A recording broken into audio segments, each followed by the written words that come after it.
Simulated racing can be awesome, but it can also be kind of a free-for-all. Interestingly, auto racing faced the same problem in its earlier days.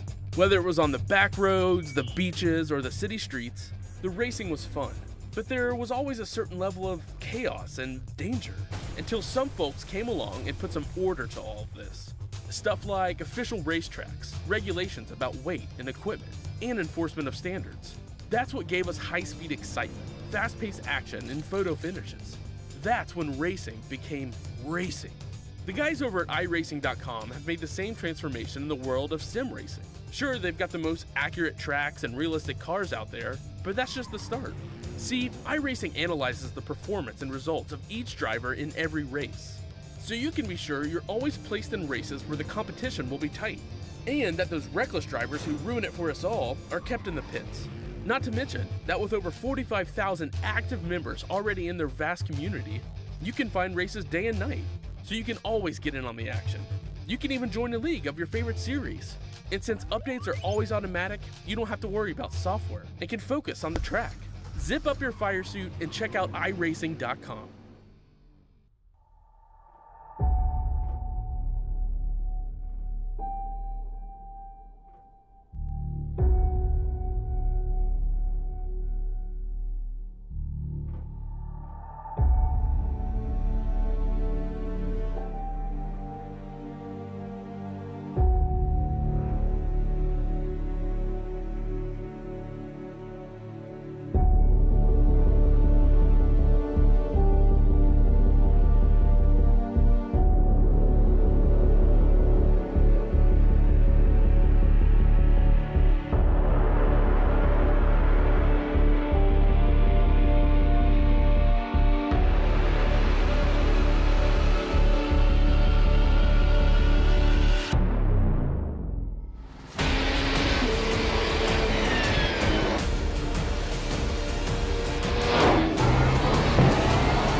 Welcome, race fans, to the Martinsville Speedway in Ridgeway, Virginia.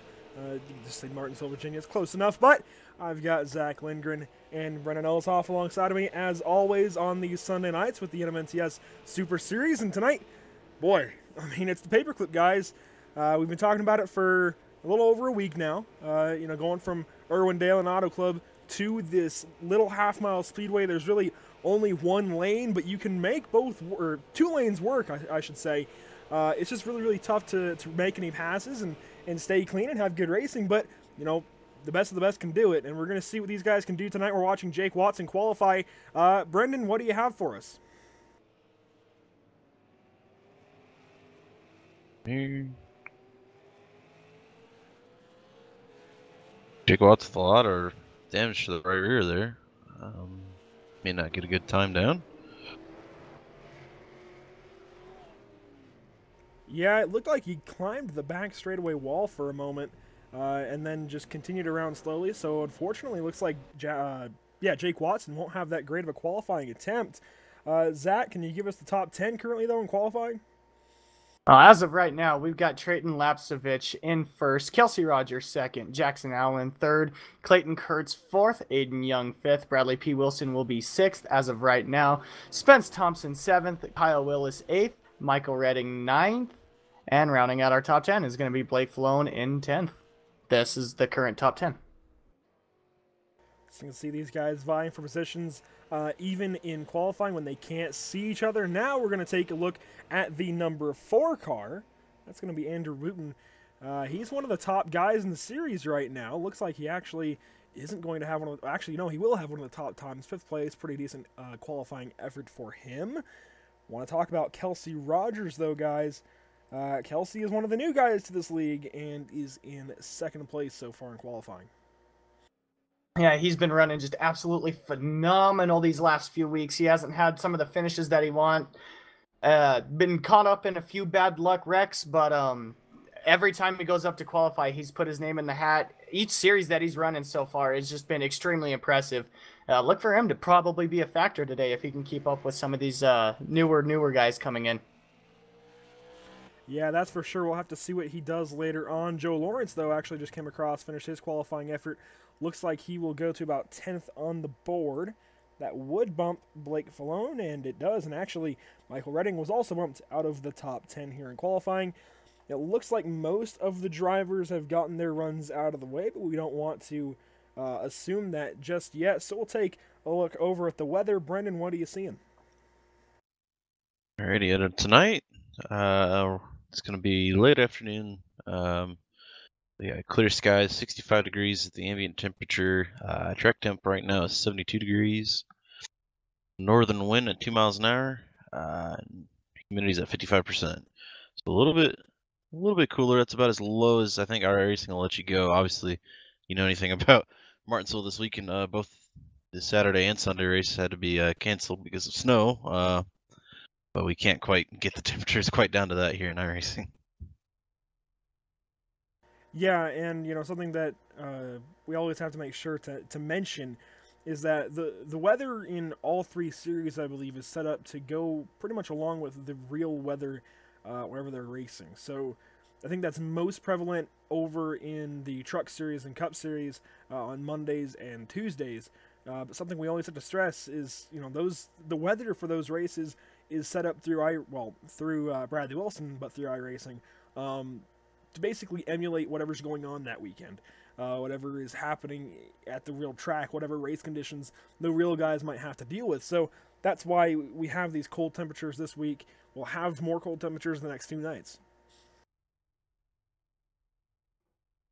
Yeah, the Truck Series I know is supposed to be pretty cold, from what I was told. I haven't officially went to look at it just yet, but from what I was told, the Truck Series is supposed to be pretty cold, and I believe the Cup Series is supposed to be as well. Yeah, each and every series I think this week is going to be at the minimum temperature, which is only 65 degrees, but it's as close as you can get, and that's exactly what the admins are looking for in that respect, and that's why you see the cold temperatures. Looks like, though, these guys are pretty much done in qualifying. I don't think anyone else has any more laps to put down. Not really. Actually, it looks like Blake Falone is actually on the track. No, sorry, he's in the infield. So it looks like there's no one else on the track, so we'll go ahead and talk to our pole sitter. For the first time in 4 weeks now, actually, we will have a different pole winner. It's been Joe Lawrence for the past 3 races. Now we finally get a new pole winner. That's going to be his teammate, though, Trayton Lapsevich.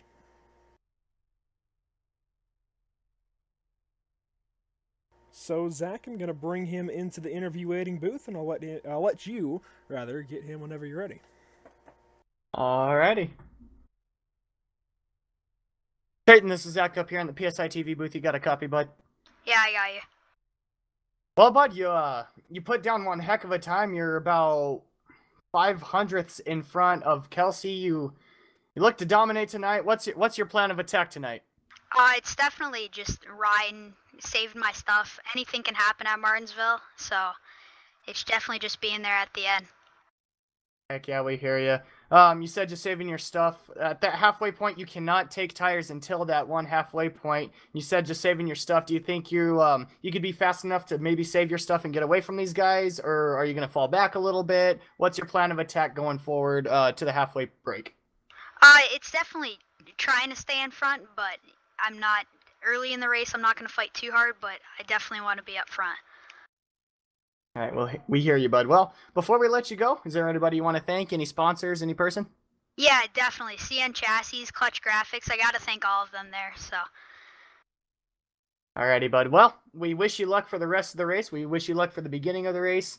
We hope to be talking to you at the end. Good luck, buddy. Thank you. All right, so we want to congratulate Trayton Lapsevich on the big pole win tonight at Martinsville. First time, again, in a few weeks, we've seen a different pole winner, but it is Joe Lawrence's teammate. So good job by Trayton to go out there and get the pole in the number 44 car. I think that should do it for our qualifying coverage. Do we have an ETA on the start of this race? We have a little bit over 12 minutes left available qualifying time, but we might contact with Robbie to move it forward. So we'll go ahead and check on that real quick. I think we'll be rolling over in just a moment. In the meanwhile, Brendan, I think Zach is actually muted now. So Brendan, we talk about it at least whenever I remember to before the race. Who's your pick to win tonight? I mean, there's so many cars out here in the field that could be viable options. Now Trayton Lapsevich throwing his name into the bag. Kelsey Rogers, Jackson Allen also in the top 3. You got Clayton Kurtz and Andrew Wooten in there as well. Who's your pick to win tonight? That's a good one. Like you said, there's a lot of good guys to pick out of the bunch. I'm gonna have to go with probably Kelsey. I just like the performance he's been putting out recently. He's had a lot of really good runs. As Zach mentioned earlier, unfortunately got caught up in a couple incidents. But, starting on the outside of row 1 here, that puts him in a great spot to start. I think he really has got something for everybody in the field tonight. Yeah, Kelsey Rogers is a great pick in that number 36 machine. I think I'd actually go a little further back in the field. I'm looking at a few guys back here who maybe just didn't get their qualifying run in, but Martinsville is pretty chaotic. Anything can happen, and I think anything will happen. Kind of Murphy's Law deal there. I'm going to go with just a totally random pick, I think. I'm going to go with the 43 car of Kyle Willis. We've seen a couple of good races from him so far this season, and he's starting a little deep in the field, but if he just keeps a cool head in that 43, I think he's got a good chance, Zach. I agree with you, but my pick's going to have to be our pole sitter, Trayton Lapsevich. He hasn't had some of the greatest runs as of late. I believe he was caught up in a few last week, wasn't able to finish. But this week, he's sitting on the pole. He looks to have a fast car. He's one of the fastest in practice. But my pick for Trayton Lapsevich. Sounds good. Well, I believe we're just waiting on the race control to go ahead and roll this session over. So we will go ahead and take one. Never mind. I was going to say we'll take a quick commercial break, but that's no longer applicable. So we'll go ahead and walk you through your grid. Brendan, can you lead us with the top 10? Sure. Talked to him a little earlier. Trayton Lapsevich will have the pole tonight. It's his outside. I'll be Kelsey Rogers. Starting row number 2. Be Jackson Allen in 3rd. Clayton Kurtz is outside in 4th. Row number 3 tonight will be Andrew Wooten on the inside. with Aiden Young in 6th to his outside. Row number 4 is going to start with Bradley Wilson in 7th on the inside, and his teammate Spence Thompson to the outside in 8th. And row number 5 will be Kyle Willis on the inside, with Joe Lawrence to his outside in 10th. Picking up from 10th, we got Michael Redding in 11th, Blake Falone 12th, Terry Mason 13th, Gordon Larson Jr. 14th, Derek Robinson 15th, David Heisa 16th, Daniel Hauser 17th, Joseph Anduar 18th, Kenneth Yance 19th. Rounding out our top 20, looks like it's going to be Jake Watson, and the last one not to take a time will be 21st, John Barron. So only 21 cars on the track here tonight. Thank you guys for going through our starting grid from the Martinsville Speedway. And Brendan, you already mentioned it. This place should be covered in snow, but obviously this is the virtual side of things. And just want to mention, if you didn't see a NASCAR race on TV today, make sure to tune in to Fox Sports 1 tomorrow. You'll get a doubleheader. And if you are working, well, I believe there's a Fox Sports Go app for you. I don't really know what else to say about that, but I believe we've got, what, 100 laps on hand? 150. 150, all right. So that's my bad there, but 150 laps tonight from Martinsville, and that's a really good way to start off the week. It's going to go up in 50-lap increments from here on out, so 150 tonight. That means 200 tomorrow night in the SimSpec Championship Series, with 250 to close off the weekend on Tuesday night. A lot of paperclip racing. That's a lot of paperclip racing. Oh yeah, it's 600 total throughout the weekend that we'll be seeing here on Pit Stop TV, and hopefully everybody stays with us through it all. It should be a great weekend. Oh yeah, I completely agree. A lot of closed door banging action happening all weekend, tonight, tomorrow night, and Tuesday night. So looking forward to it. Not looking forward to being in the driver's seat though.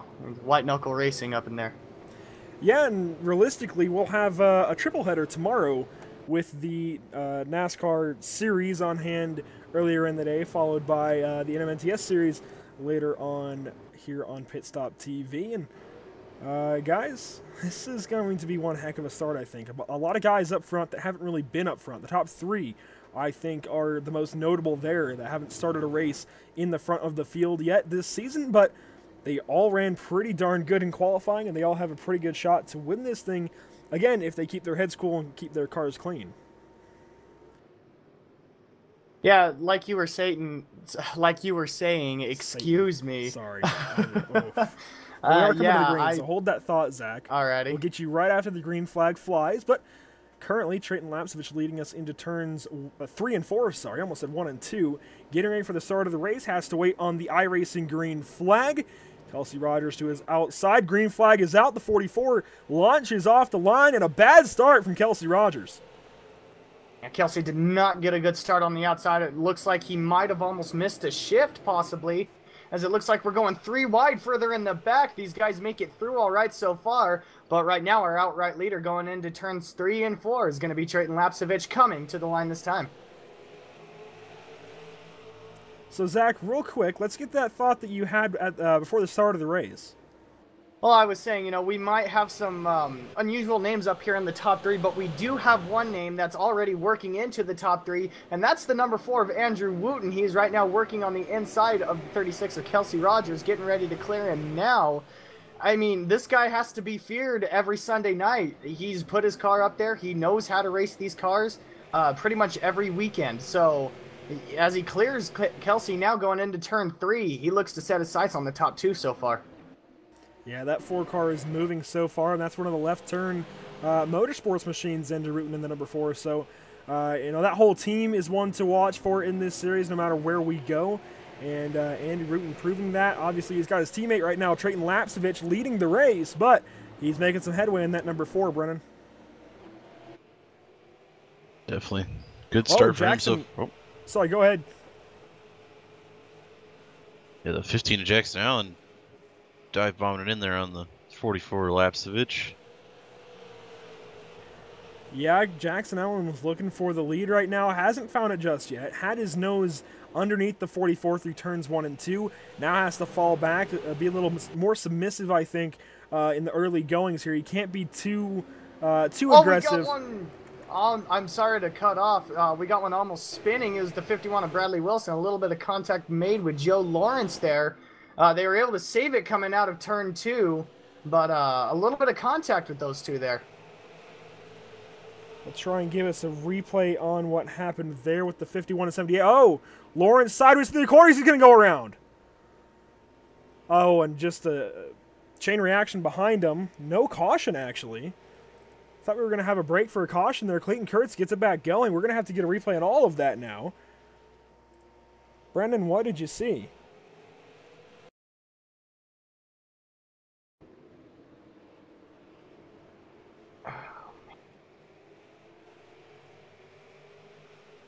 Yeah, it looks like Joe maybe just broke a little earlier than Bradley was for the corner there, just slowly still kind of sliding it around, which bunched everybody up, kind of accordion affected it there. Yeah, right there on your screen, you see the 78 go around and just a chain reaction behind him. Some guy is not really getting slowed down for the incident. Clayton Kurtz going to come out of that incident the worst off, I think, in that number 8 car. Go back and see what happens to Clayton Kurtz here.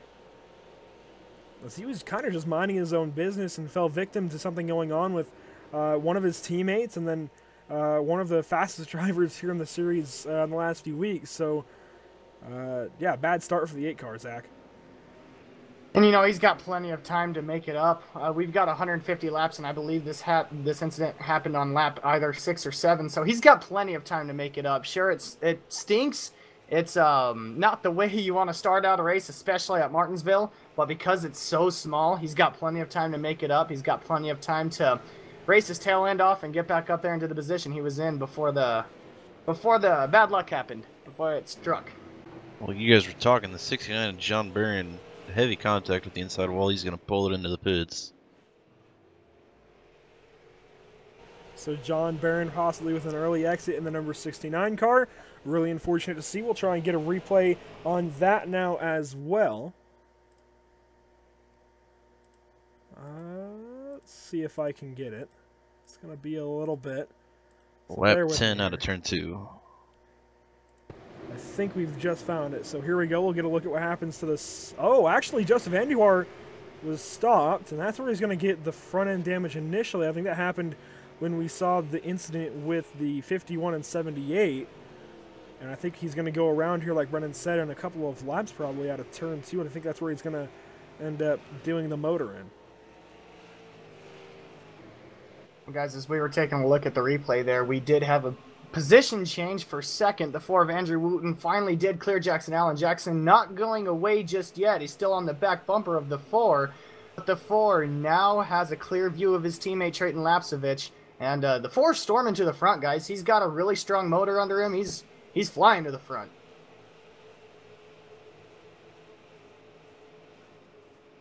As we're finally, I think, no, we haven't gotten to where John Barron's going to go around at 2 yet, so we'll give it one more lap and see if that comes up. If not, we're going to have to go back to the live coverage of the battle up in the front. But we're trying to see what happens to poor John Barron here. Again, a really bad couple of weeks lately in this series for him, but he's, you know, he's improving and he's showing that he's, you know, really digging and really trying to do better and better. Haven't found where he's going to go around yet, so we'll just get back to the live coverage of the front. Brennan, what have you seen? So far, it's 4 Andrew Wooten right on Lapsovich's tail here. Going to work towards Aiden Young, I believe that is slow in front of him. About to go a lap down. He's going to put it up. Oh, excuse me. Yeah. 82, yeah. Yeah, excuse me, that was. Yeah, some of these cars always look alike, but in the front, like Zach and Brennan both mentioned, Andrew Wooten on a tear right now has gone from, I believe, what, about 4th or 5th place, I think, at the start of the race, up now into 2nd. Worked his way by some of these guys like Jackson. Now, oh, he's going to get the wall hard, actually. Heavy contact with the wall. As I'm talking so good about his start of this race here, just pounds the wall down. And, you know, the issue that's going to come into play here is these guys only get the 1 set of tires. He gets the wall again down the back straightaway. They only get 1 set of tires at lap 75. And they have to take care of them otherwise. You can't just run these tires out from here too aggressively. You have to back off and you have to be easy. And the problem with these cars is just, for me at least, these things are extremely tight. So to put it in the wall like that on the right side, this might make the car even tighter for Andrew Wooten. Now he might have enabled his ability to possibly get up there, mix it up with Straighten, and possibly take the lead. Of course, he's still right there on his bumper, but he just made his uphill climb just a little bit more steeper. Yeah, we're on board right now with the 4-car of Andrew Wooten trying to battle with Trayton Lapcevich. I mean, these guys are nose to tail. They're not really giving an inch, and that kind of brings Jackson Allen back into the equation. You see the 15 right behind these guys, has not gone anywhere. Normally, Jackson Allen is a self-proclaimed high-side hustler, almost like Jason Fager. And he likes to ride the top side of the track. He likes to try and work places more like Bristol than Martinsville. So it's kind of interesting to me to see the 15 doing so well right now. And for Martinsville being that low side line, he's doing an absolute great job. But you've seen him every time he gets into the corner, he is a little higher than expected. Brendan, over to you. Yeah, the entry's a little bit higher, and I think that's just helping him to arc in a little bit more. He doesn't quite get all the way down to the curving right there, but he's starting to fall off a little bit. Looks like Wooten's not going to be too impaired with that damage, though. Still right behind Lapcevich. I apologize if you hear a vacuum in the background of my mic. I can't control that. Of all times to vacuum, this is the one we pick. Anyways, Jackson Allen working third place. Oh, actually, Andrew Wooten might be making a move for the lead. Can't get there. The 4-car looking pretty good, but he can't wait too long. We see this happen a lot in the Virtual Oval Championship Series, where these guys run nose to tail. They don't want to beat and bang too much. And while that's all good and dandy, if you're one of these drivers, you can't just sit here and wait for too long, Brendan, because eventually you'll miss your opportunity. Yeah, although to the contrary there, I mean, it's just one position for the win here for him, so I think he can kind of just sit in store and maybe make an opportunity for himself here. They're starting to work on a lot of lap traffic up ahead, so I think just sitting back, being a little bit patient here, maybe the right call for him. Yeah, that's a pretty fair point, and the point that I was bringing up is probably more appropriate in those Virtual Oval Championship races where they don't have that mandatory halfway break and they can easily go from flag to flag green. So it may be a moot point here, considering we have the halfway break still in the bank at the end of lap 75. So it's a very good point by you, Brennan. Daniel Hauser back in the wall, trying to let these leaders go by, but Andrew Wooten really putting up a fight in this number 4 car. Has done really well so far. Yeah, he's right there with Lapcevich. He gets really close, almost able to make a move sometimes. Then he just tapers back just a little bit, kind of sitting patient behind him, just waiting for the opportunity to strike. Yeah, I zoomed out a little bit down the back straightaway to show you kind of the gap from first through fourth, and I'll do that again here. And even on back to, I think that's fifth, nothing that's Hauser still. So you can see the gap there.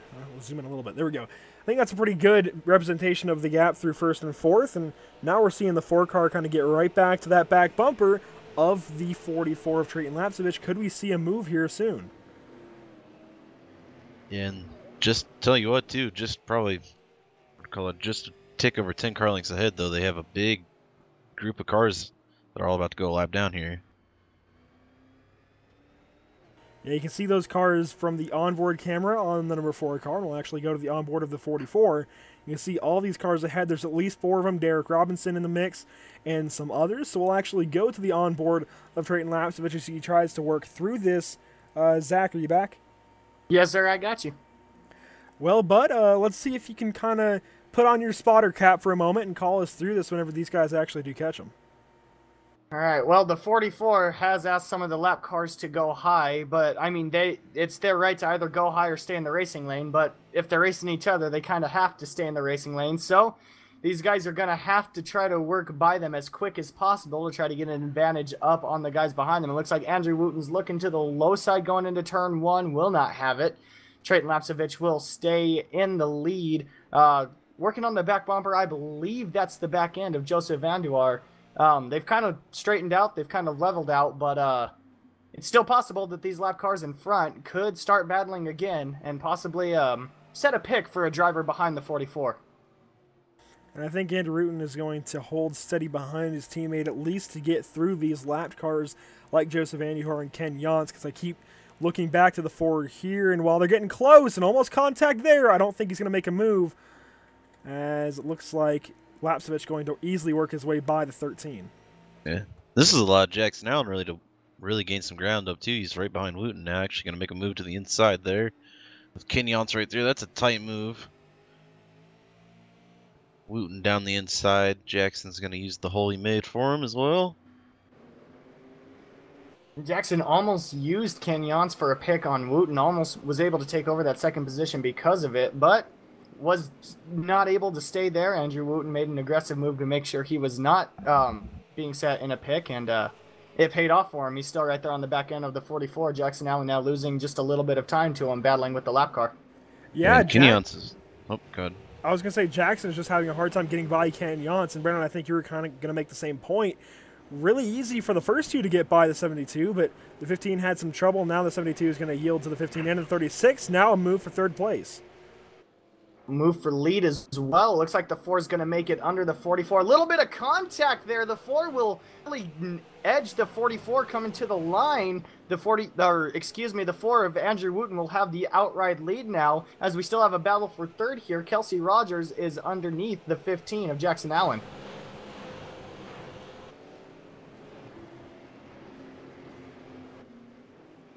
Slide in again here, almost gets the move done that time.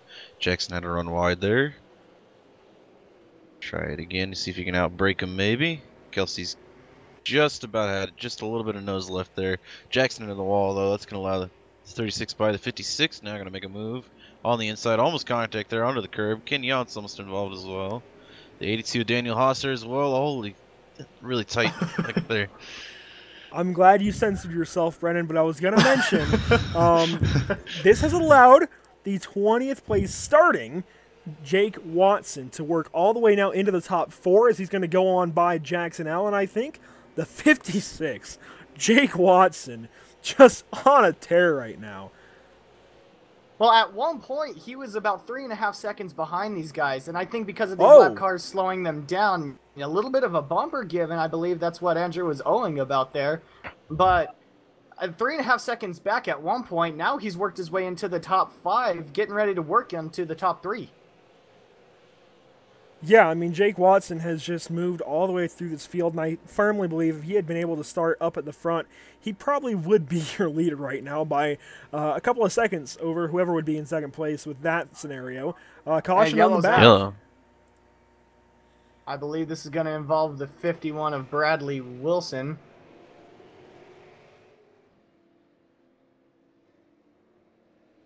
Yeah, the 51 and the 82 looks like down the front stretch.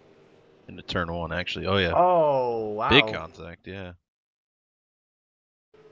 And, you know, we've been watching the 82 of Daniel Hosser off the pace all night long, and it was only a matter of time, really. We hadn't mentioned it, but it was only a matter of time until something big happened as he was just trying to get out of the way, and I think we're going to see that here. Oh, I don't even know what just happened.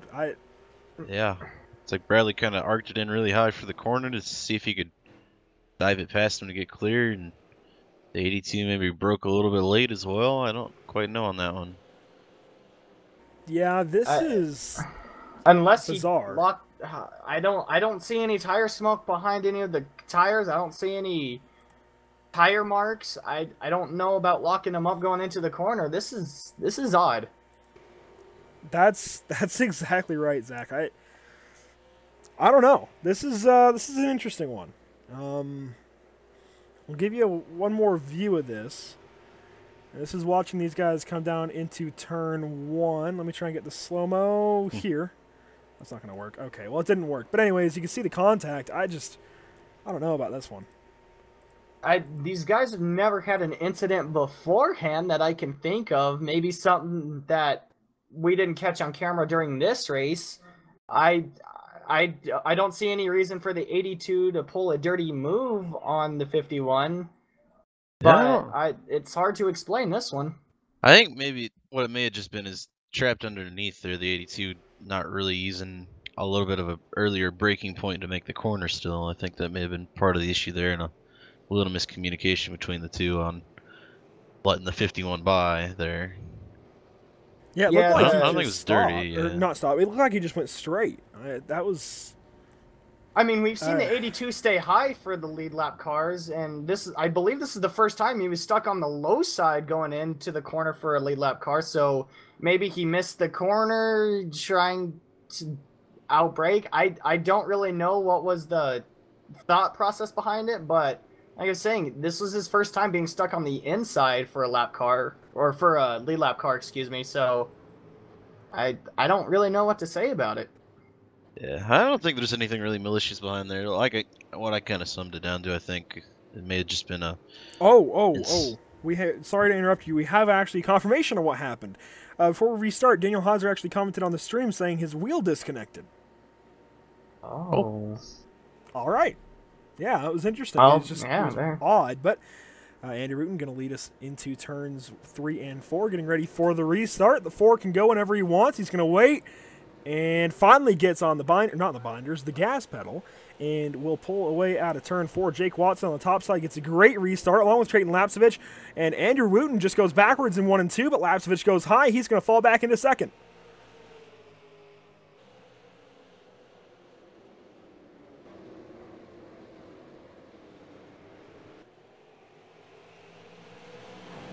A lot of guys behind him still getting sorted out here. 36, Kelsey Rogers. Yeah, and the 78 of Joe Lawrence there were side by side. They got that worked out. You sounded so unsure about Kelsey Rogers. I'm sorry. Well, I just want to make sure I had the right car. I was kind of looking from a little bit further back. It almost reminded me of that owl from the Tootsie Pop commercials. Oh. The 78 now going to work on the 44. Trayton Lapsevich, Andrew Wooten passed him. 56 of Jake Watson as well by him. Now the 78 of Joe Lawrence behind him. Well, wouldn't you know it, the top 4 again dominated by Left Turn Motorsports yet again.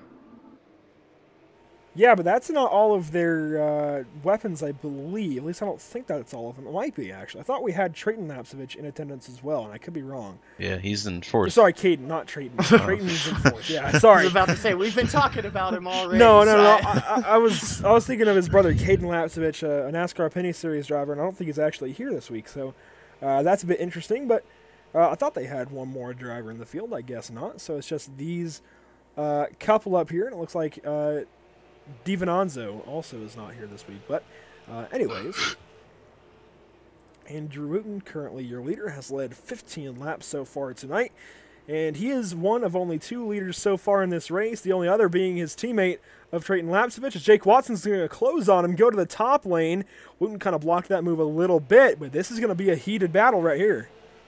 And we've seen this work a little bit. We've seen this work with the 15 of Jackson Allen. Enter high, wait till the middle of the corner, dive it low, and stay on the gas. So far, it's worked for the 56. Obviously, he's came from 20th all the way to 2nd, working on the outside of his teammate at the 4 of Andrew Wooten here, right on the back bumper. Might be looking low going into turn 1. He is. The move from Watson going to give him pretty much the go-ahead spot for the lead into 3, as long as he can draw up alongside of him. Actually, Wooten got a great run out of 2, but he's going to be back to the bottom side. Watson, that is, looking for daylight. Won't find it. Well, he's got daylight, I suppose, but won't find the lead just yet, as Wooten's actually going to clear him out at 4 and take the lead back. Here comes Lawrence.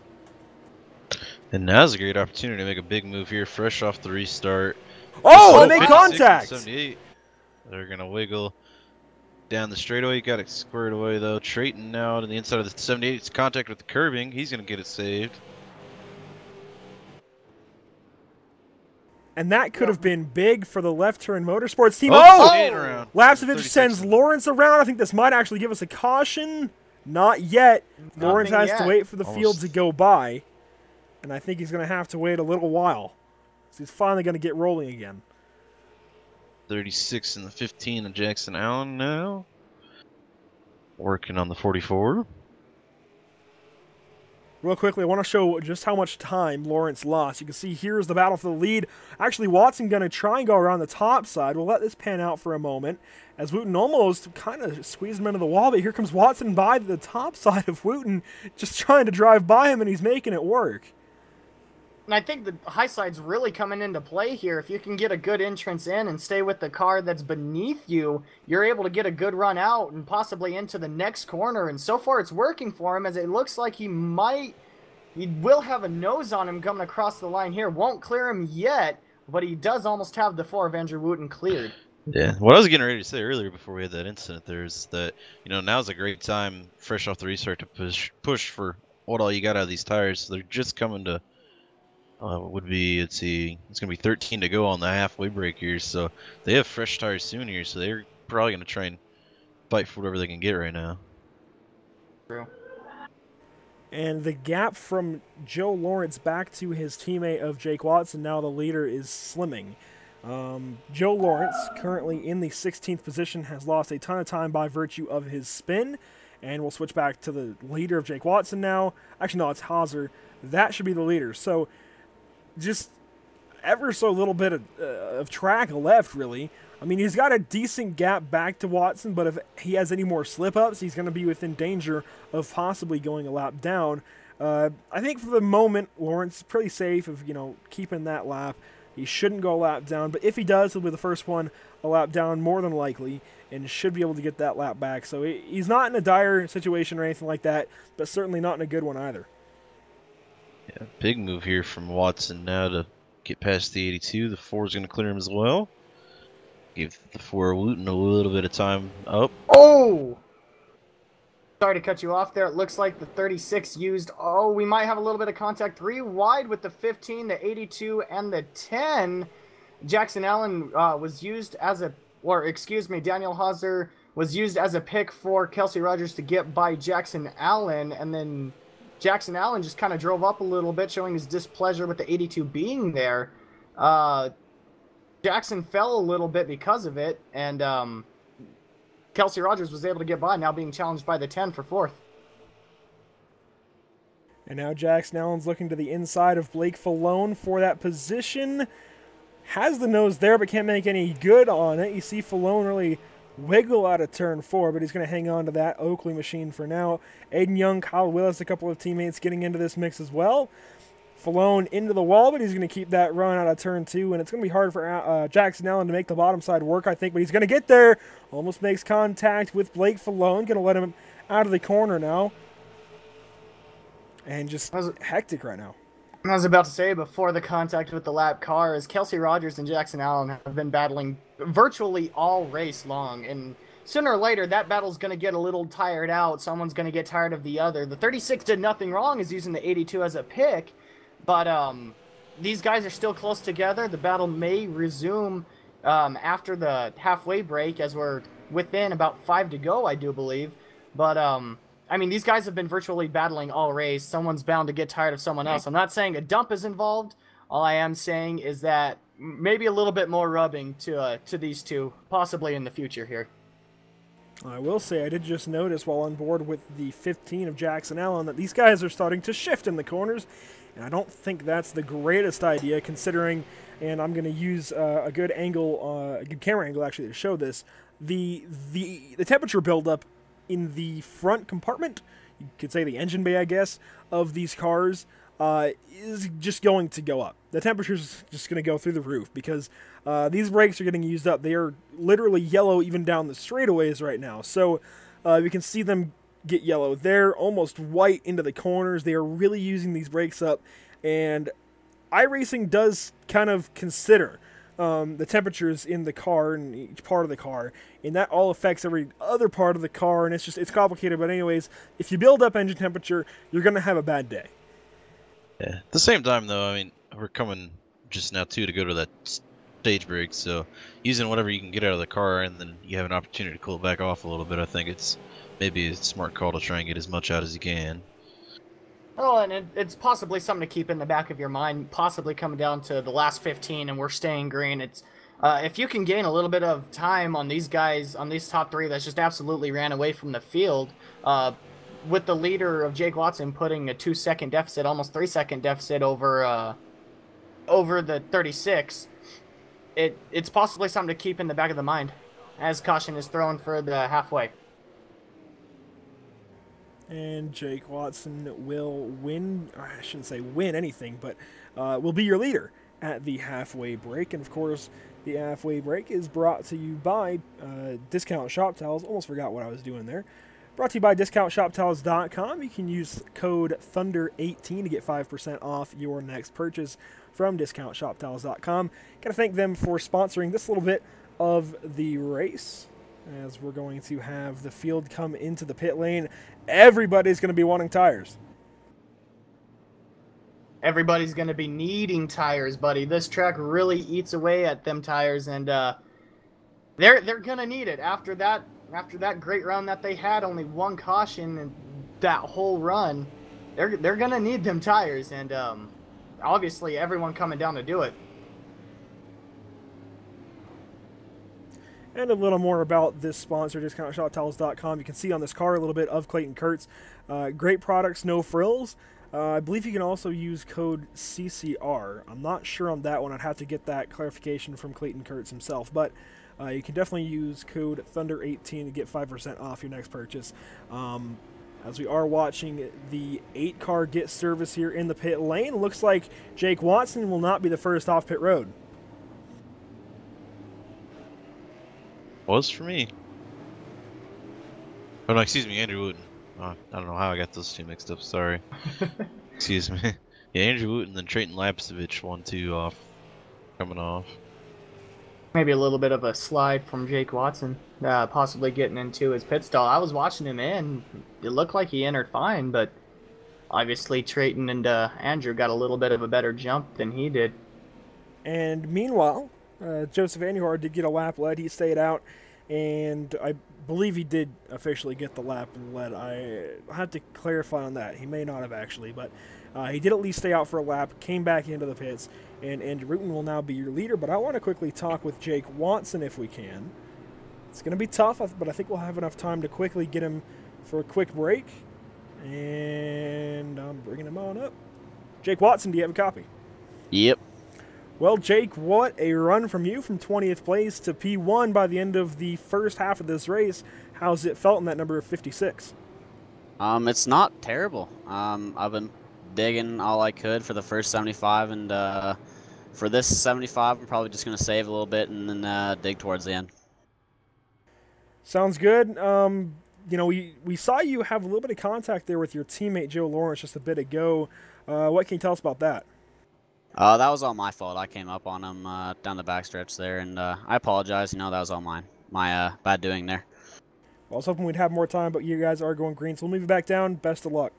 Thank you. And that was a quick little talk with Jake Watson as we get ready for the restart. His teammate Andrew Wooten in control of the green flag here. We're waiting on the call from the 4, and he's going to pull off and away. Green flag back on the speedway. Got a great jump in front of his teammate, the 44 of Trayton Lapsevich. The 56 is going to follow suit underneath the 44. And 15 of Jackson Allen will stay with him. Looks like he's still under him going into turn 3. We've got ourselves a battle for third.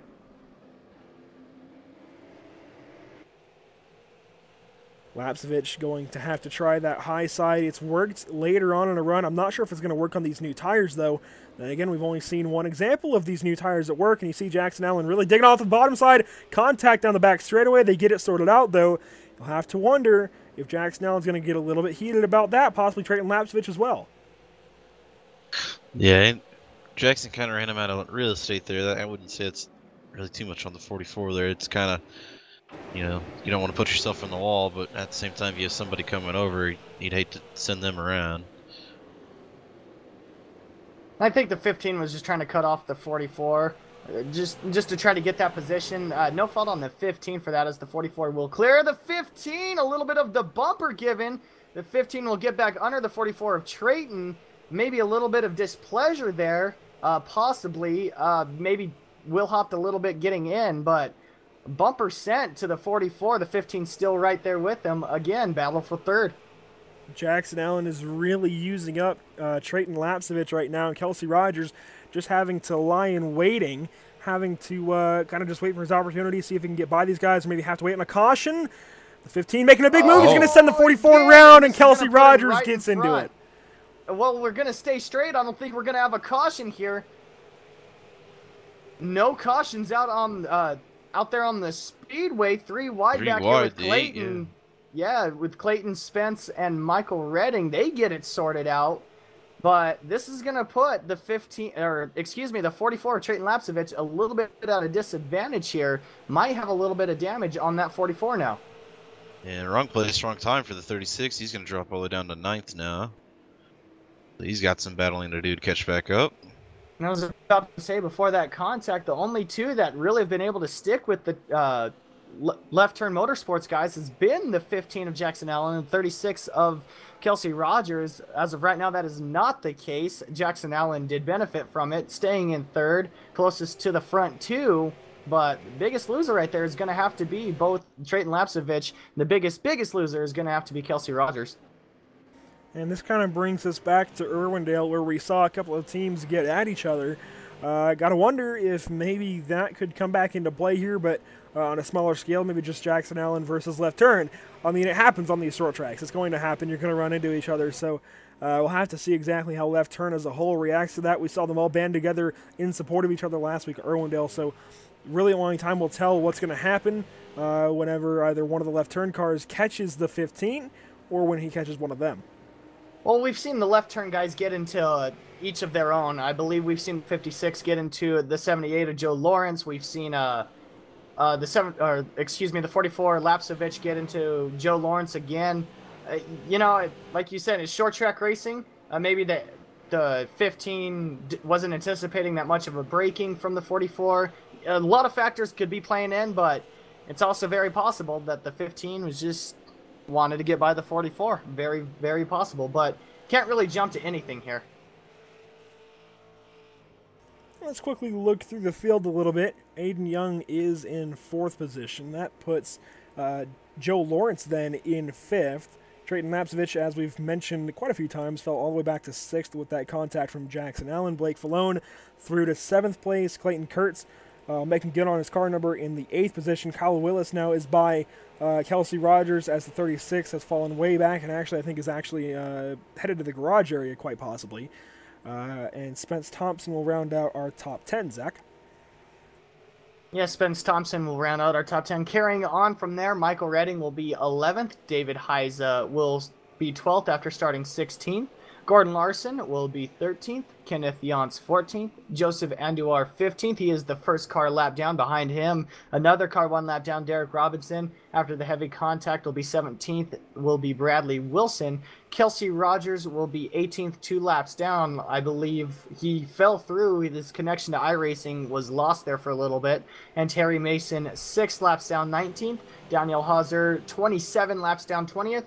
And rounding out our field will be John Barron. I believe he has pulled it behind the wall for the night. He is 84 laps down in 21st. And as we currently watch the 72 of Kenneth Yance, he had a couple of decent runs these last few weeks in this series. Currently, though, in the 14th spot. Not too bad by any means, but certainly has some room for improvement. If we get another caution, I think he'll be one to watch on one of these restarts. And ahead of him, Michael Redding, one guy that we haven't really heard a lot about, but his car really is beat up from the floor up right now.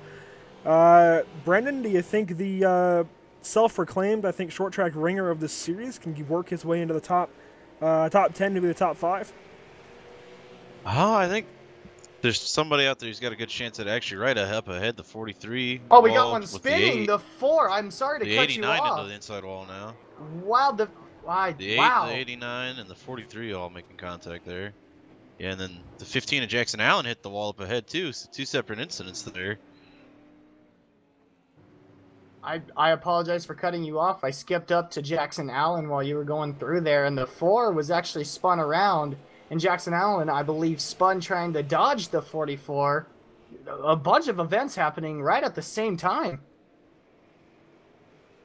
We are going to watch what happens to the 43, the 8, and the 89 first, then we'll go up and see what happens to Andrew Wooten here. That's really interesting.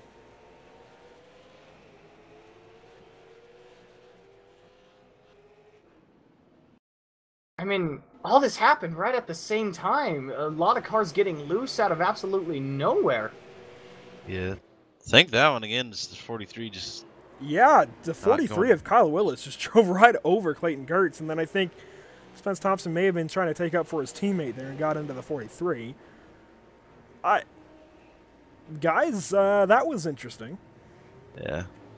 And up with the 15 as well. The 15 just pulled right out in front of Michael there after he got spun around. That's interesting as well.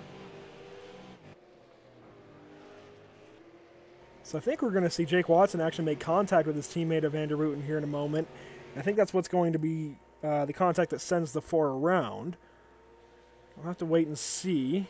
Contact there out of 4. Yeah, that's going to be what sends Wooten around, and that probably would have brought the caution out regardless of the incident further back. And then you mentioned it. Jackson Allen just went around trying to miss him, and he ends up pulling right back down the track, not really waiting for guys to have a chance to miss him. And these guys, they got on the binders pretty good, though.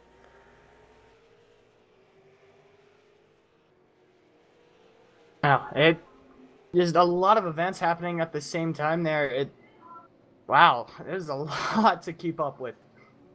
Yeah, that was a lot to take in under that caution, and that will be I believe, the third caution of the night. We've only had 3, obviously, if this is our third. Man, redundant points by Andrew. Don't mind me. But this caution should bring us to 15 total caution laps once we restart. There have been 6 lead changes so far tonight.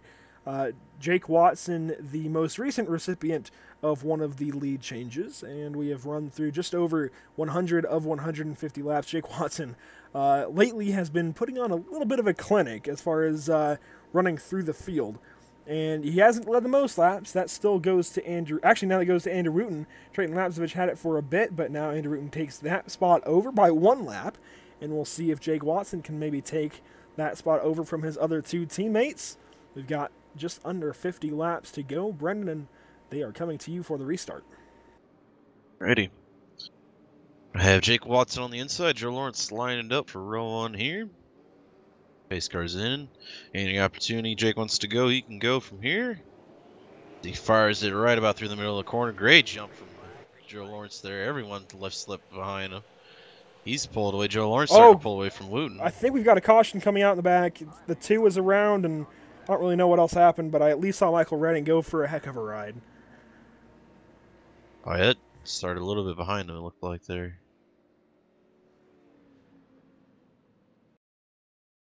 Restart, let's see.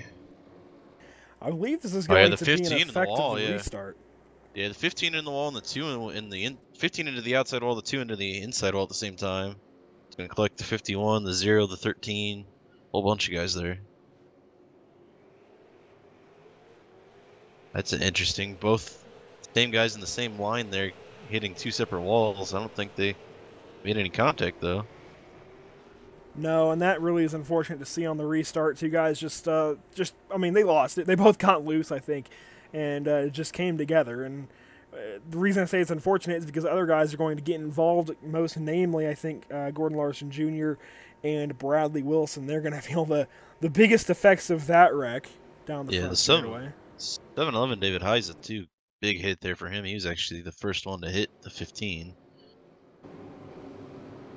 Well, go ahead and get ready for this. This is going to be a hard couple of impacts for these guys. We're going to go with the 15. This will be rough.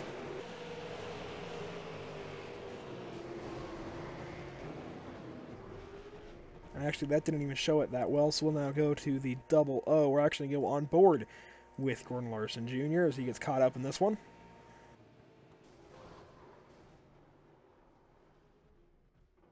Just nowhere for the guys in the back to go.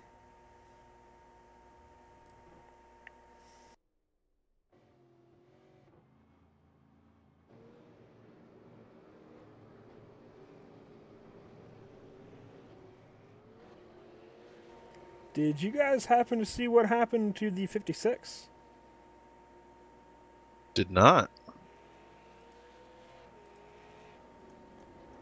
because he's suddenly in the back Jake of the Watson field. was given an EOL penalty. I did not. Did you catch that one, Zach? You guys sometimes run the scanner. Race control came over and said that the restart was under review. Possibly lane change violation on the 56, possibly, but I'm not extremely for sure. I want to say it was lane change violation.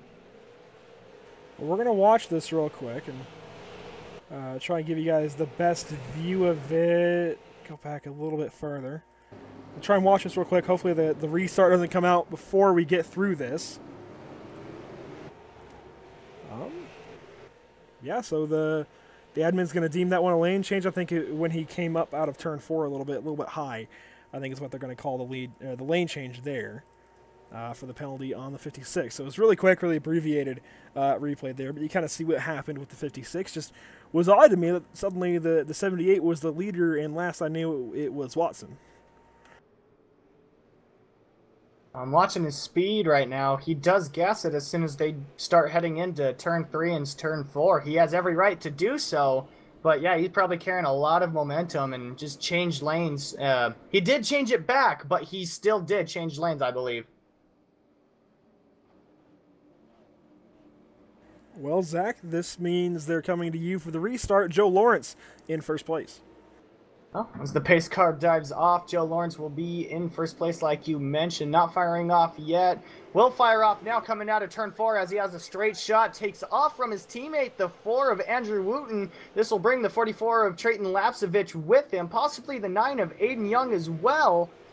The 78 just off to a huge lead off that restart. We stay green through the restart this time.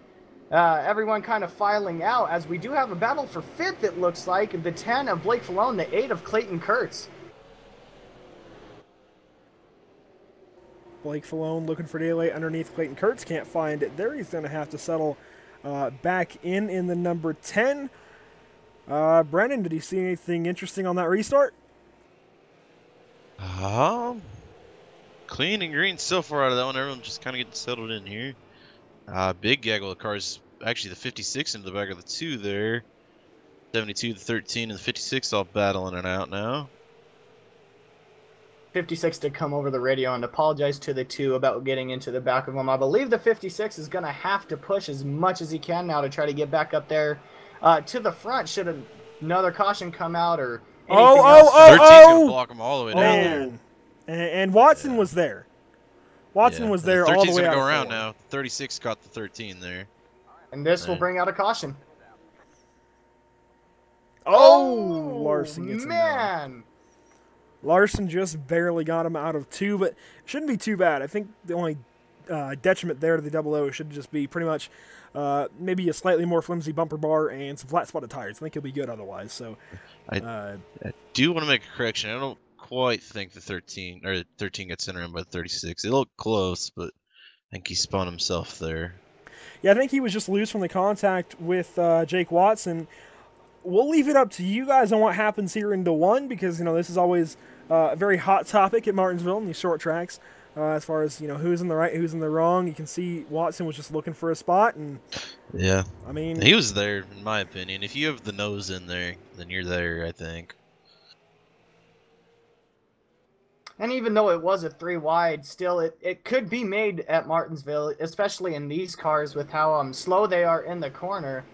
The move still could be made. I guess the 13 was trying to make sure that move didn't happen, and the 56 wasn't giving up anymore. He has to go. I believe he knows that, and didn't give up any room. Well, we're going to go ahead and get a slow-mo on this one, and again, leave it up to you guys as far as, you know, what you think out in the chat. Let us know. Obviously, we like to hear from our fans. You can see here's pretty much the contact from the 13 and the 56, and there's just nowhere for Jake Watson to go down there at a curb. Even if he did start braking just a little bit, try to angle the corner a little bit, he was going to be in the inside wall. There was, like you said, virtually nowhere for the 56 to go. So I don't know about that one. I applaud the 56 for keeping his nose there. He knows he has to be aggressive, try to get back up to the front. The 13 knew he had to block that position. It just They wanted the same real estate, just wasn't happening.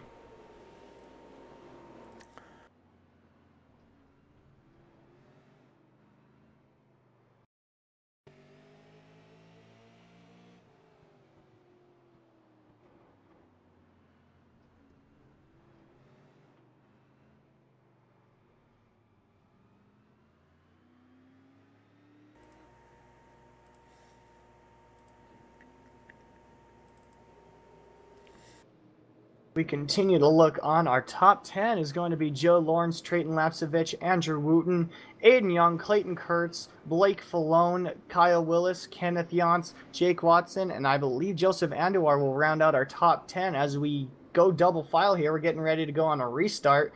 If we remember correctly, with 10 laps into the race, the 8 car of Clayton Kurtz was spun around virtually all the way to the tail end of the field. He's put his number back into the top 5 as the pace car does dive off. The 78 has complete control over the field, can go whenever he wants to now. The 44 is going to try to stick better with him. He is off. The 44 does get a little bit of a better start than last time, but not enough to stick with the 78. The 78 will get filed out in front of his teammate in the 44. The 4 of Andrew Wooten will stay with him. And further back, these guys battling for any position they can get. We'll go to the wide shot here of the field pretty much. And it's tight battling throughout, Brendan. Yeah, definitely. I started the restart back on the 56, Jake Watson. He really wants to get back up there. He's playing kind of nice. He's giving a bumper here and there a little bit. He's really trying to work his way back up. Yeah, Jake Watson is on the move right now. We know he's got the car to do it. He works by Kyle Willis in the 43. Really making some headway.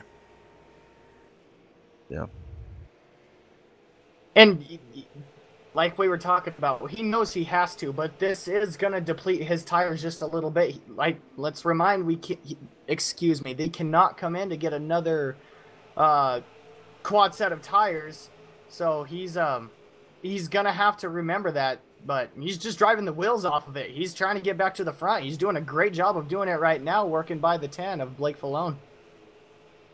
Yeah, no more Desert Eagles for these guys. I almost slipped up and said it. I'm not gonna lie. That's why I said quad set. Quad set. That's something. I noticed that, but I wasn't gonna make fun of you for that one. Just the Desert Eagles. I had to bring it up. Yep. Yeah. I mean, you guys are doing a great job. Oh, actually, contact out of turn 2. Falone and Watson use each other up. A big move from Falone, I think, just doesn't like what Watson's doing right now. Now Watson to the bottom side. We'll watch the battle into one. Yeah. Blake Get it on the Falone outside. driving him really hard right now. Contact there again. There. And Brubbins racing. He can absolutely do that. Blake's not gonna like it, but it's Martinsville, baby. Yeah, we might see the 10 kind of push back up towards him if he can. I think the 10's kind of used up at this point. I don't think he's got the tires to really compete with Watson right now. And Watson's just trying to get back through the field, currently up to the 6th spot, but has a ways to go. Yeah, definitely. He's a man on a mission, though. He seems a lot quicker than everybody else around him. Actually going to give the bumper to Aiden Young there. They're coming off turn 2. He's got to be careful of that coming off the exit of the corner.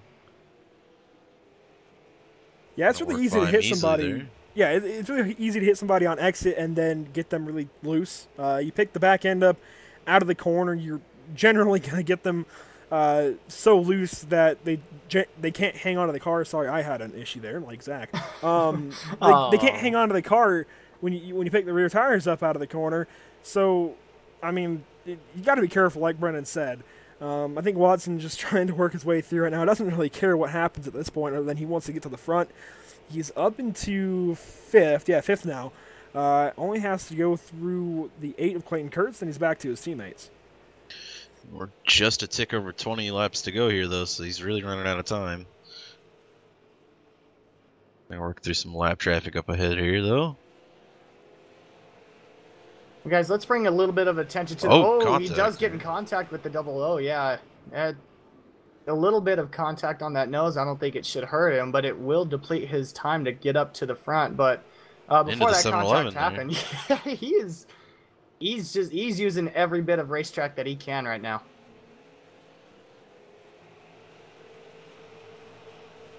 Yeah, Jake Watson just on a tear. doing a really good job of coming up through the field. You just got to be careful. Zach already mentioned the issue of tires. Got to keep the issue of the body, in mind too. Because if you use that car up too much, you might bend one piece of the suspension. It's not going to handle right, and end your night. Or you could even just run into somebody, and light contact could turn into your car completely spinning out in the next corner, and really ending your night, even worse. So, yeah, you got to be careful. Well, he has ran down the 8 of Clayton Kurtz a little bit, running into the corner high and then exiting kind of low and then carrying it all the way out to the wall. He's running a really unorthodox line, but it's working for him so far. He's on the back end of Clayton Kurtz. Clayton will protect that bottom coming out of the corner. Smart move by Clayton there. Probably a move the 56 isn't going to like, but it's a move that needs to be done coming towards the end of the race here. Watson almost had his nose to the inside out of 4. He's going to lift him up. Contact. Will save it. Not going to give it to him easy, though. A little bit of contact on the exit. Yeah, the 56 not making friends at this point by any means. And we've been covering that for a bit now, but definitely not making friends right now. Got a teammate up ahead now, so he's got to play a little bit nicer, I would hope. Oh, he he's makes in the contact wall. in the wall. Yep. And this could be the downfall of those tires. Is, if he's used them up so much to this point that he starts just nailing the wall out of every corner or even getting loose like we saw him do there, he's going to have a rough 15 laps to go. Well, I kind of want to bring our attention up to the leader right now, Joe Lawrence. He's had such good runs these past few weeks. Last week at Irwindale, he had a really good run going, and some unfortunate circumstances took him out of the lead. Again, a week before that, I believe we were at Phoenix. He had a good run going again, was not able to capture the win. He's been so close so many times. Before this race, he set the pole 3 times and still not able to capture a win. He's doing a great job so far. Hopefully I didn't broadcaster curse him. I didn't jinx him, but he's looking to be on point for his first win so far. Yeah, let's just mention, this has been a really clean and green race. This really sets a good precedent for the next 2 nights. We were kind of uneasy coming into the Martinsville weekend, but I think this really sets a pretty good precedent of not only just the drivers on track here, but the drivers in the league in general, and the league in general, as far as putting on good racing and clean green races. This has been really quick. I think we've only been streaming for maybe an hour and 15 minutes, so a really quick race so far from these guys at Martinsville. Well, I'd use the term clean loosely. We have seen some bumping and banging going on, intentional bumping and banging, and right now, speaking of it, Jake Watson just all over the back bumper of his teammate Andrew Wooten. Andrew Wooten is now in the high line trying to defend that position and not letting Jake Watson get by. It's possible that Jake Watson could lay the bumper to him. And we've seen in recent years in the NASCAR Cup Series that the top line kind of comes in more at the end of these Martinsville races, and I think we're seeing the exact same effect right here between these two. They both have a couple of pretty battered up race cars at this point. A big move here into 3. He's going to have the spot. Doors him. A little bit of contact. And I think he's going to pull away, Brennan. Yeah, loose coming off a little bit there. Watson's still there by a nose, pretty much. He's going to get him here, I think. Yeah, he does. Watson pulls it in to try and get a better drive off. Lower cars coming through. Lap cars, the 711 and the 00. That's 711's not going to be any harm to him. Big move here for the 00. Both going to get through him again, so that's not going to slow him down at all here. Watson on a mission. I don't think he's going to have quite enough left, though, to make it up to either Lapsevich or Joe Lawrence, though. No, it's going to be tough for him to work anywhere north of 3rd place at this point. He's got to make up, I think, about a second up to his teammate of the 44, Trayton Lapsevich, and then he's got another 2.25 seconds to Joe Lawrence. So, Zach, you mentioned it. Joe Lawrence has just had a great tear lately in the number 78. Again, he had 3 poles, and anytime you have even 1 pole, obviously you must have something going right for you. You must have the car figured out, and obviously that track as well. But Lawrence had it figured out for 3 very different racetracks in the Bullring, Phoenix, and Irwindale. So a really good run lately from Joe Lawrence. Didn't quite see his normal qualifying dominance here tonight at Martinsville, but from then on, he's led now 40 laps, and that ties Andy Rutan so far with the most laps led. He's going to lead this one and surpass him. Well, we still have about 4 or 3 laps to go here. Anything can happen, so I don't want to jinx him, but he is in a very good position right now. That he is. Joe Lawrence, just, he's on a tear, and I think he's been the best car of these last few weeks. Just hasn't been able to close out one of these races. Something that always happens to him. He almost had it done, at least for second place last week at Irwindale. Had issues with Scott Eckrich, and that pretty much ended his night. He ended up having to come through the pits and make some repairs to the machine. But this time, the Chevrolet Camaro, I believe is what's on the nose. Yeah, Camaro of Joe Lawrence is just, he only has a mile left out of turn 4 this time by until he gets his first win of the season. Yeah, even a fewer weeks before that, I do believe he had it all the way up to turn 3 and then lost it there with that incident. I don't remember the track, but we had that incident right on the last lap there where he lost the lead. That was actually Watson who had the lead going through 1 and 2, lost it to Wooten at the Bull Ring, and that was the first of the West Coast tracks, the first race that we saw left turn in action here in the NMNTS, and Joe Lawrence had the pole that night.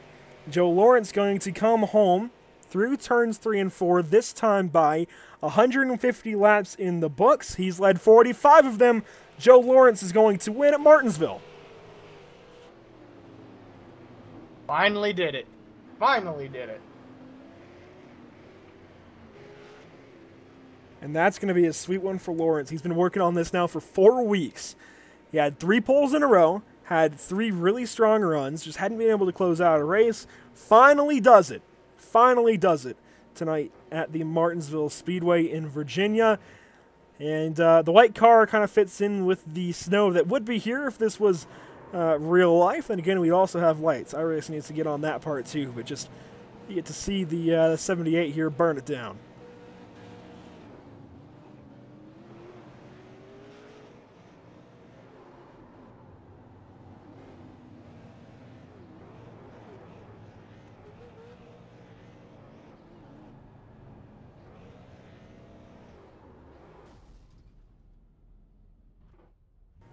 What a run, and he is he's not going to stop burning it down, I don't think, for a while.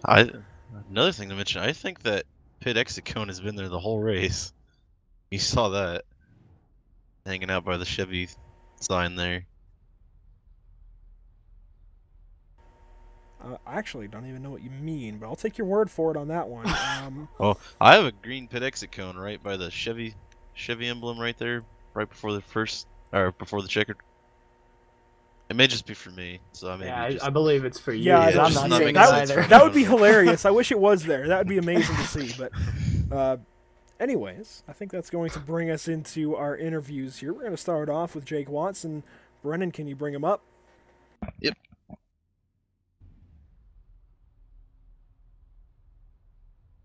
Alrighty, Jake Watson, you got a copy? Yep. Well, bud, maybe not making some friends out there as we worked our way back up through the field, but able to secure 3rd place tonight. How do you feel about that? I think we had a fast car, but I messed up there crossing the line just barely on that one restart, and that kind of cost me the race. So I just want to congratulate Joe on his first win of the season, and as you could tell, I kind of drove like a pissed off teenager. Which I am right now. But other than that, it was an up and down race, but we pulled off 3rd. Yeah. We mentioned it. We were watching there for the last probably 30 or so laps, and really, yeah, you're using just about everybody you came across there, but 3rd place tonight for you. Other than that, though, how'd the race overall go, you think, for a pretty quick one? Not too many cautions. Overall, how you feeling about that? I was pretty decent. Other than the few hiccups that I made, it was pretty good. Glad to get all of our team cars in the top 4 and sweep tonight. Yeah, definitely. Starting from 20th, you saw earlier you made some issues with the qualifying there. You hit the wall both times. 20th up to 3rd, and you actually were all the way up to 1st at one point in time, and then you worked through the field again. So I really think you showed a lot of guys out here that you really have what it takes to be out front just about anywhere you go here. Yeah, especially here. Martinsville is my favorite track, and I'm pretty much good in anything I go to or anything I race here. So, especially in supers, as you guys could tell. Yeah, definitely. You were definitely a man on the mission there towards the end. Other than that, though, give me an opportunity here. You have any sponsors, anything like that you'd like to shout out? CN Chassis Works, Clutch Graphics, and Cyclone Racing Shocks. Alrighty, I'll turn you over here to Andrew and Zach. Either of you have anything you'd like to add? No, bud, you ran a fantastic race. Like Brendan was saying, we were watching you there, and pissed off teenager. That's the first one I've heard, and that I kind of want to start using that. But no, bud, good race tonight. You got yourself up into third. We wish you luck for next week. Thank you. And from me, Jake, what a great run. We've been talking a little bit back and forth, and I'll get that sorted out now after this race. Just had to work on some cameras. But, Bud, straight up, if you aren't a favorite for the championship at this point in the season, I don't know. You and Joe Lawrence, I think, are the top two that we've seen the last 4 weeks consistently, week in, week out, whether you win or not.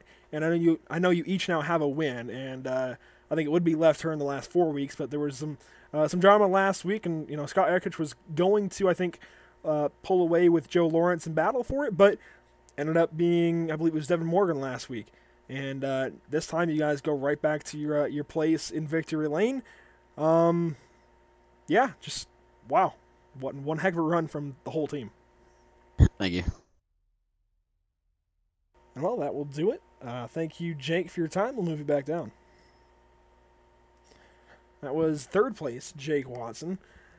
Like I said, I mean, these guys kind of have me dumbfounded at this point. I mean, if they aren't championship favorites, each and every one of them, save some of the, save maybe Lapsevich right now. He's been a little bit volatile, but at least Lawrence, Watson, and Wooten, if they are not championship favorites right now, you're wrong. Plain and simple. They have to be favorites. I mean, these guys, ever since coming in, and I believe ever since they came in, they've won 3 of the last 4, I do believe. So they've earned the right to be championship contenders so far, and they haven't even raced 5 races. So we still got a long season to go, but they've already have to be championship favorites. Definitely. But from one left turn motorsports driver to the next, Zach, please bring up Trayton Lapsevich when you're ready. Alrighty. Trayton, this is Zach up here in the booth. You got a copy? Yeah, I got you. Well, bud, you ran one heck of a race today. You were leading up there out front, and then some of your teammates got in front of you, but you're able to keep the car clean for the most part. You did get in contact with the 15 there at one point, but hey, you were able to bring it home second. How'd the race go for you, in your own words? Yeah, definitely. It was an up and down race for sure, but I'd say it was mostly pretty good. I accidentally got into Joe there. That was totally my fault. It wasn't much, but it was enough. So I'm glad he was able to come back and rebound from that. And that contact with the 15 there, it was a little scary, but came back from it, and I'm happy with the second place finish after that. Yeah, bud, you definitely deserved the second place finish after that. Right there coming down towards the end, it didn't look like you were gaining anything on the 78. The 78 wasn't really able to gain much on you. Do you feel like you could have done anything different, possibly to stick with the 78, battle for the win there? I had a pretty bad restart. It let him get away a bit on the restart, and we were pretty even, so I wasn't, like you said, I wasn't gaining much, I wasn't losing much. I explored some different lines there, but I probably could have started using his line a little bit earlier, because I seen that sort of helped me entering high and arching it off there. Yeah, we were talking a little about that during the stream. Before we let you go, I kind of want to get your opinion on that. The high line kind of came in during the entry of the corner, and it you kind of had to arc it in, apex the corner extremely late to try to get a run out. Did you feel like that was the supreme line to run? Did you feel like the bottom was probably the best place to be? What were you feeling coming towards the end of that? Which line do you think was the best? Earlier, I definitely thought the inside was the best, but later there in the run, I saw Joe was pulling me a bit, so I decided why not? I got to venture out to that top line, and I think right when I moved out there, I started to get better and better. So I think it was definitely the top line and shooting it straight off there on the bottom. Heck yeah, bud. Well, congrats on the second place finish. Before we let you go, is there anybody you want to thank? Anybody you want to shout out? Yeah, as I said earlier, CN Chassis, Clutch Graphics, Cyclone Racing Shocks, they're all, couldn't do it without them, and they're great people, so that's pretty much it. Alrighty, bud. Well, congrats on the second place run. We look forward to seeing you next week in action. Good luck to you out there. Thank you. And that will do it for Trayton Lapsovich in the number 44 tonight. Real quick, before we move on to our race winner of Joe Lawrence, I want to talk to another Joe. It's going to be Joseph Andujar. Joe, you get a copy? Yes, sir. How you doing? Pretty good, but I'd imagine you might have some words. I just wanted to bring you up, and we try and cover these incidents sometimes, just for sake of covering them, almost like NBC and Fox do, anyways. So we saw a little bit of a run in there with you and Jake Watson. What's your opinion on that? Well, it's real simple. Jake was real fast all night, and from my perspective, he just got a little impatient, and he got into the back of me. My perspective, I think there was a better way of doing it, but it's Martinsville, short track racing. Sometimes you got to put a bumper to a car, and I was a victim of being behind somebody myself, so I get it. Not happy with it, but I think that there was could have shaken out a little bit better.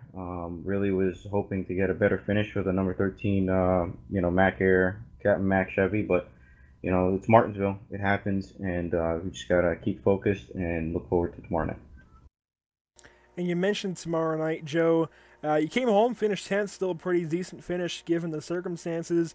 Is there anything you learned from tonight? Obviously, the super late model and the truck are very different, but is there anything you learned from tonight that you might be able to apply to your run in the trucks tomorrow night? Actually, I think yeah. I think just getting into the rhythm of being in traffic, and when watching other guys' braking points, and make sure you're not getting into the back of them, and just getting into that rhythm. Yes, two different completely animals, but the concept is still the same. You can run a real fast lap, but being in traffic is a totally different monster. So getting any kind of experience in traffic and just getting into that rhythm and getting used to learning that closing rate and how much braking power you need and adjusting your braking point is key to being successful at these short tracks. So I definitely learned a lot tonight, and really looking forward to tomorrow night and getting a good finish for the for the team. And you mentioned your team. It's Riot Racing at this point, Riot Motorsports. I believe you guys rebranded. Tell us more about moving forward the rest of the season. 5 races in the books now, still a lot more. What's the agenda for Riot moving forward into Martinsville and some more short tracks this spring? They just keep on pushing, man. A lot of the Riot guys, we've had some tough races. We haven't got some good finishes this last couple of races, and I guess the biggest theme that I could express to everybody that's going on in the team right now is just keeping our heads up and keeping focus on the next race. We know it's a long season. We know we have some talent. We know we have some really great drivers, and we have the ability to be up front. So slowly but surely, we're climbing our way back up there. Just climbing through the adversity, just keeping a cool, calm, collective head, and just keep on fighting. Don't give up. I think that's definitely the staple of what our team has to bring to the table moving forward. Sounds great, man. It was good talking to you. Brendan, Zach, you guys got anything for him? Not much, bud. Just a good race tonight. Looking forward to racing against you tomorrow, and looking forward to good old classic Martinsville racing. Yeah, 10-4, man. It's Martinsville. It's short track racing, and if you don't get pushed up in the corner and spin out at least once, you ain't doing it right. So, a little hot right now, but that's okay. I'm gonna cool off and get ready for tomorrow, and we'll be ready. Sounds good, man. We'll let you go, and hopefully we get to talk to you more tomorrow night. All right, thanks, Andrew. Thank you guys. You guys do a fantastic job. Thank you. Thank you, man, for your time. And that was Joseph Van Duhar in the number 13. You can see his car on track. Brendan, now we'll finally get to talk to our race winner. I'll let you move him up when you're ready. Ready? Got you there, Joe. Yep, I'm here. Well, bud, finally able to make it happen. It's you've been close many times, but tonight was finally the night here at Martinsville. How's this win feel for you, bud? It feels amazing. I really honestly didn't think it was going to happen after a couple incidents and damaged up the car, but luck really turned around there in the second half and things started going my way, so can't thank luck enough there, I guess. Yeah, definitely. Well, I started 10th tonight, so you had yourself in a pretty good spot to work your way forward, and saw you and your teammates really start to pull out there towards the stage break there. You guys really started to work away with it. Overall, I think you guys, everyone there at Left Turn's really been putting on a pretty dominant performance there. So I think I wanted to believe in you, everybody, especially their Left Turn guys. I think you guys really had a really good shot tonight. So really battling it back though from, like you said, some incidents. Other than that though, as a whole, how do you think this went for you tonight? Overall, it went well. It could have gone without the couple incidents. A little cleaner would have been nice, but that's part of Martinsville. It's a short track. It brings the excitement, so I can't complain about it. It's just the way it goes. I do feel bad for a teammate, Jake, because he's by far one of the fastest guys I know at Martinsville, and he definitely kind of got screwed up on that last call for him. Yeah. Overall, though, I mean, just a couple cautions here. You think coming into this, you expected, just a few cautions here? Or do you think this is going to be kind of similar to Phoenix or Irwindale, where, kind of cautions breeding on top of cautions there? I've started to notice sometimes that you come to tracks like this that are a little tougher to pass and just a little harder to drive and be fast. And with the great job everybody's doing official-wise here, they're very strict on the racing and making sure they get some clean green flag laps. So I think people start to race themselves on the tracks more than the cars around them, and that just gives you that extra little bit to make these long green flag runs. It's something I've noticed. Darlington's another track that's very similar to it. It's such a hard track to drive. You think it's going to be a lot of cautions, but everybody's so worried about driving themselves. It seems like there was a lot of give and take, and for Martinsville race, I think it went very well. Yeah, definitely got to agree with you there on that one. You have anything sponsor-wise you'd like to add in here? Give them a shout out. Anybody helps put the show on for you tonight? I think the CN Chassis and all the teammates, we work hard together and we share information, and we're a very strong team, so it's very enjoyable to race with these guys. I gotta thank all you guys for broadcasting. You do a great job, so it's great to be racing and put on a show for all the guys here. Yeah, well, thank you for that, bud. Andrew and Zach, anything you guys like to add for a race winner here tonight? Well, Joe, I mean, we've been watching you for 4 weeks. You had 3 poles in a row right away when you came in at the bull ring, and didn't get the pole tonight, but maybe that's the theme you need to not win the pole, to not be the fastest at first, and work your way through. A great run. You almost had something going last week at Irwindale. Unfortunate events took place with Scott Eckrich, but you worked your way back to the win here tonight at Martinsville. I think this sets the precedent for, I mean, we already knew you and Jake Watson and Andy Root and your teammates would be probably championship contenders after just seeing you once or twice, but I think now that it seems that you guys are pretty much committed to this series, it should be a lot of fun watching you guys battle it out. Yep, I can't wait for the rest of the races to come here. It's been fun so far, and I expect it to just continue to get better with the job everybody's doing here. So I can't wait for the rest of the year here.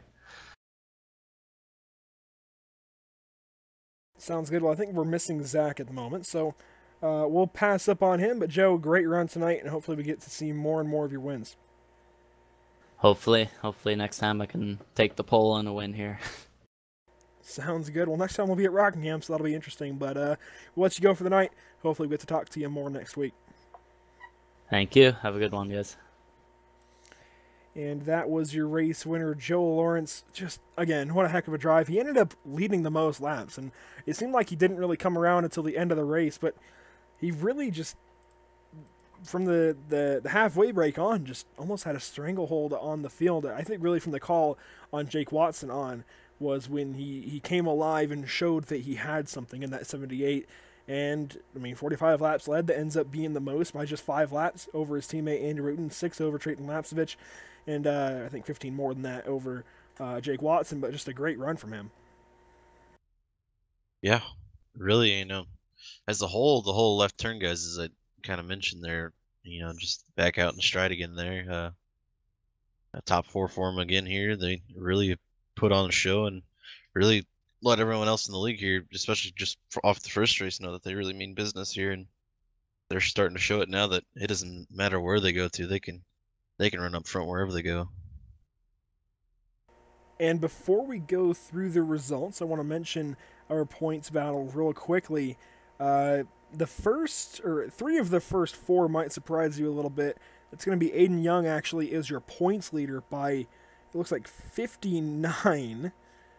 Let me check on that. I just want to make sure. Yeah, 59 points over Andrew Wooten.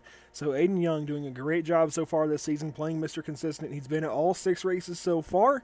Andrew Wooten is currently in second in points. Again, 59 back. And then it goes to Terry Mason. It looks like 59... I don't want to do the math right now. But anyways, Terry Mason in third. Michael Redding in fourth. Kenneth Yance currently in the 5th position. Kelsey Rogers 6th. Joe Lawrence moves into 7th in points. Clayton Kurtz into 8th, tied with Bradley Wilson, and Jake Watson into your top 10.